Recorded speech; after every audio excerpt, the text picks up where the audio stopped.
Este programa é livre para todos os públicos. O Senhor esteja convosco. Ele está no meio de nós. Proclamação do Evangelho de Jesus Cristo, segundo Marcos. Glória a vós, Senhor. Naquele tempo, Jesus chamou a multidão para perto de si e disse: Escutai todos e compreendei.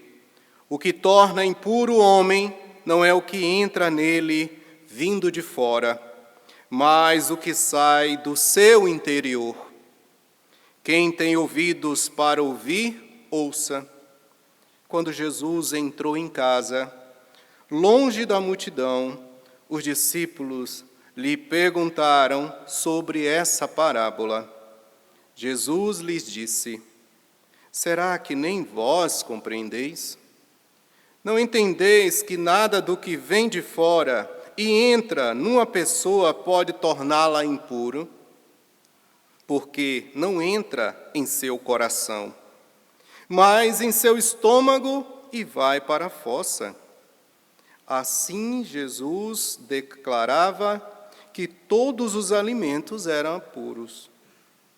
Ele disse: O que sai do homem, isso é que o torna impuro, pois é de dentro do coração humano que saem as más intenções, imoralidades, roubos, assassínios, adultérios, ambições demasiadas, desmedidas, maldades, fraudes, devassidão, inveja, calúnia, orgulho, falta de juízo. Todas essas coisas, mas saem de dentro, e são elas que tornam impuro o homem. Palavra da salvação. Glória a vós, Senhor.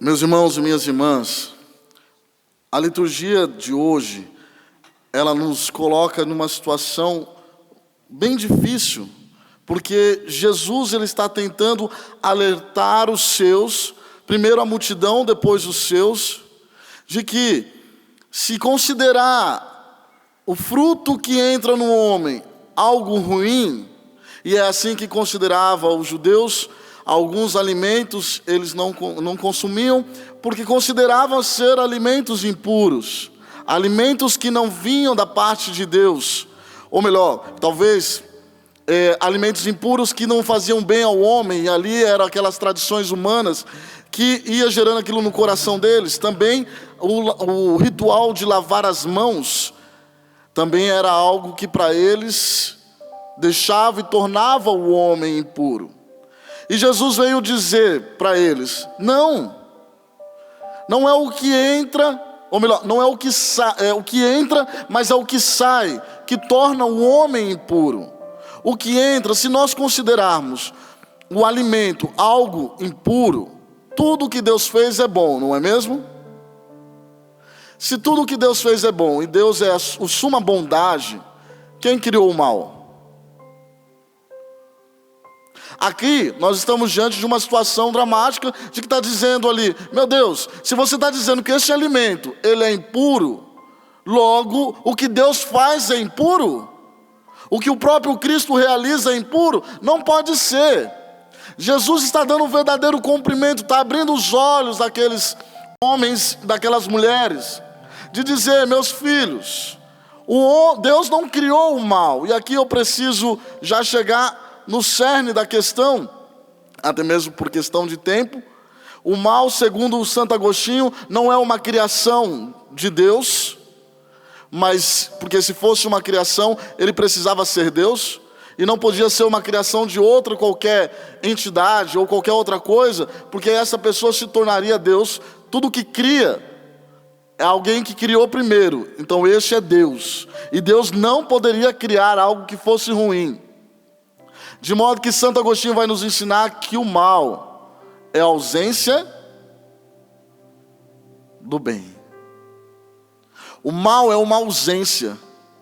E é isso que nós estamos vendo sendo retratado na primeira leitura. A primeira leitura quer mostrar para nós, olha, tudo que Deus fez é bom, tudo que Deus faz é bom para nós. Ele criou o homem, e o homem também é algo bom. E Ele deixou a liberdade para este homem, para que ele cultivasse tudo aquilo que ali tem.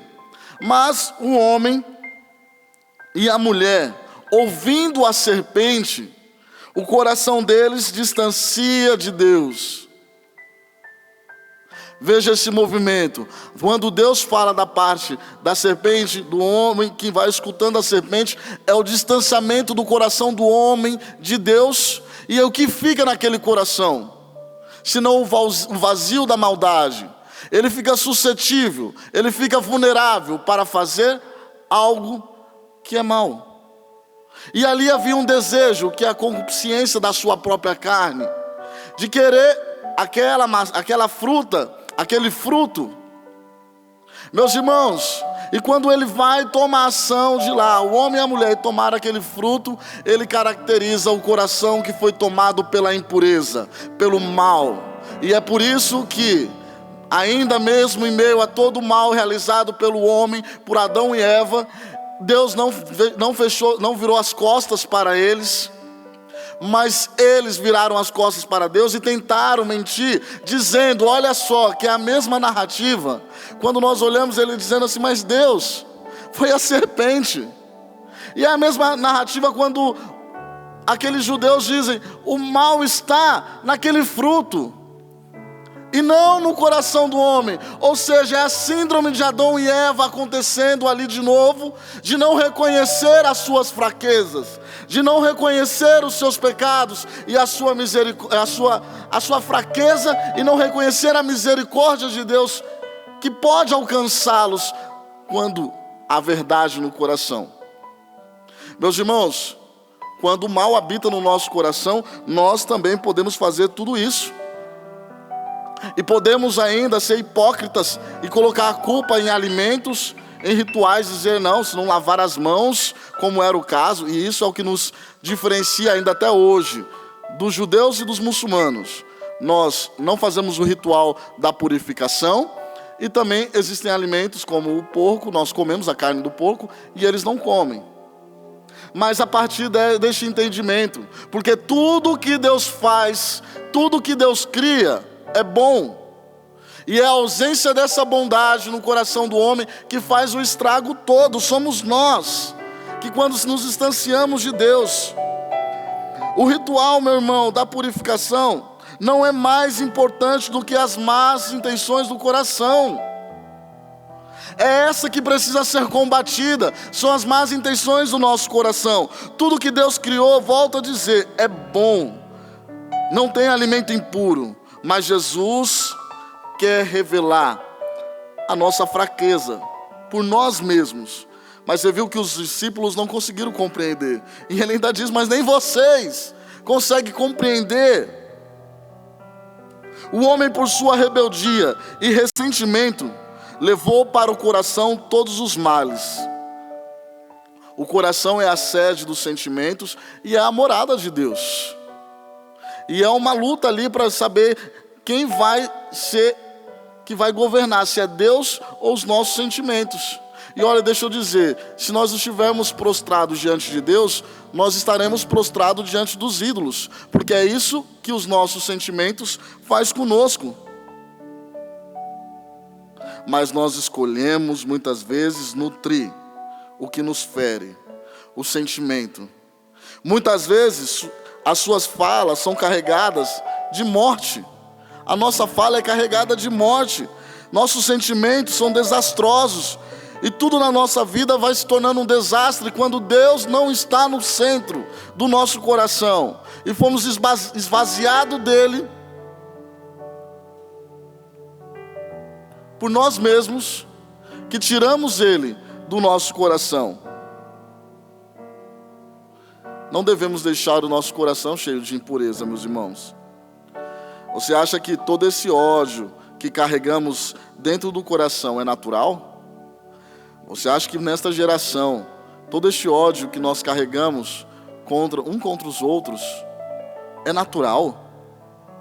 Olha, Jesus deu vários exemplos de impureza do coração.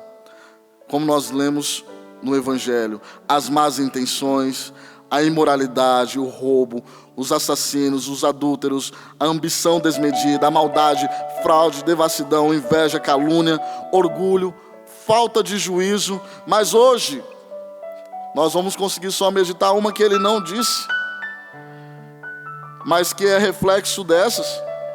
Vamos dizer que é uma raiz, é a falta de perdão. Porque a falta de perdão é um câncer invisível no coração. Podemos até ignorá-lo e conviver com ele, mas chega uma hora que ele nos para e nos mata. A gente vai perdendo a nossa liberdade. É isso que Jesus está querendo dizer. Quando Deus deixa de ser o centro do nosso coração, nós vamos perdendo essa liberdade. Vamos tentando mascarar, dizendo que não temos ressentimentos, mas nossas atitudes mostram diferente. Sua emoção passa a ser subjugada por esses sentimentos. Não haverá só um dia que a gente não lembre dos ressentimentos que nós trazemos, ou do perdão que nós faltamos de dar para o outro. E a gente vai conservando essa impureza no nosso coração. A proposta de Jesus é ao contrário, meus irmãos. É que não abrimos espaço para o mal dentro do nosso coração. O nosso coração precisa ser todo de Jesus. É Ele que precisa habitar. Esse mal que nasce da ausência de Deus, nós não podemos deixar acontecer. Nós devemos pedir o Espírito Santo. É só o Espírito Santo que é capaz de colocar Deus no lugar que é dele, em nosso coração. Porque olha, talvez você até esteja se perguntando isso mesmo, mas como fazer de colocar Deus no coração, colocar Deus no centro? É o Espírito Santo, meus irmãos. Todos os dias eu rezo, pedindo que o Espírito tome o meu coração. De manhã eu já digo para o Senhor, falo, olha, Deus, envia o vosso Espírito Santo e governe os meus pensamentos. Toma o meu coração por inteiro, Senhor. Toma os meus afetos. Porque olha, se eu governar os meus sentidos, os meus sentimentos, eu vou chegar no final do dia e vou estragar tudo. E eu estrago mesmo, quando eu não me consagro ao Espírito Santo. De manhã, pedindo para que Ele done os meus sentimentos, que Ele governe as minhas relações. Quando eu chego no final do dia, eu briguei com as pessoas, eu não fui um homem virtuoso, eu quis que minha vontade prevalecesse, eu quis ser Deus de mim mesmo. Não deixe, não permita que a ausência de Deus entre no seu coração. Não queira ser Deus de si mesmo, pois tudo vai errado. Tudo vai dar errado. Se tudo está dando errado, volte para o começo. Coloque Deus no centro das suas ações, pois não é o que entra no coração do homem que o torna impuro, mas é o que sai. Glória ao Pai, ao Filho e ao Espírito Santo.